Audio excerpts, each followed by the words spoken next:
జర్నలిస్టులపై దాడులు చేయటం హీనమైన చర్య అని సిపిఐ నాయకులు తెలిపారు.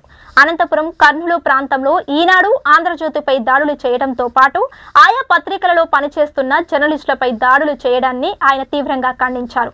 ప్రజా సంక్షేమం కోసం వివిధ నిర్వహణలో నిరంతరం పనిచేసే జర్నలిస్టులపై దాడులు చేయడం సరైన నిర్ణయం కాదని అన్నారు.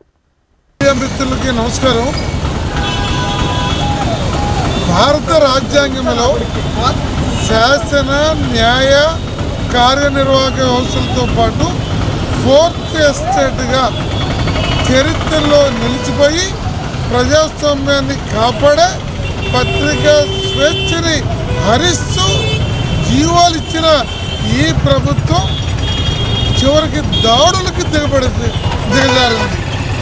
రాప్తాడు సభ సందర్భంగా ఆంధ్రజ్యోతి ఫోటోగ్రాఫర్ శ్రీకృష్ణని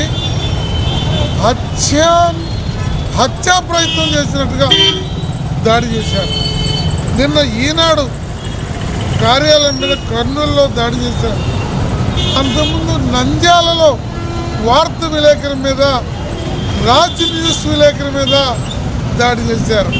అంతకుముందు కర్నూలులో విశాలాంధ్ర విలేకరుల మీద, ఆలూరులో దాడి చేశారు.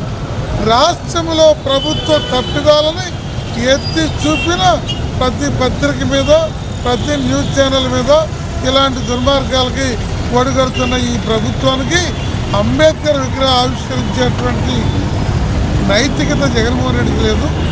ఇప్పటికీ కూడా ఒక్క ఎమ్మెల్యే, ఒక్క మంత్రి ధైర్యంగా ఖండించలేకపోవటం అనేటువంటి దాన్ని సిపిఐ పార్టీ తప్పుపడుతుంది.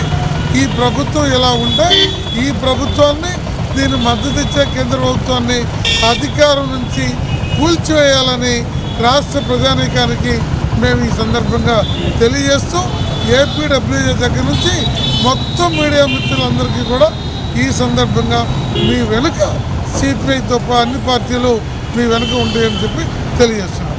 Thank you.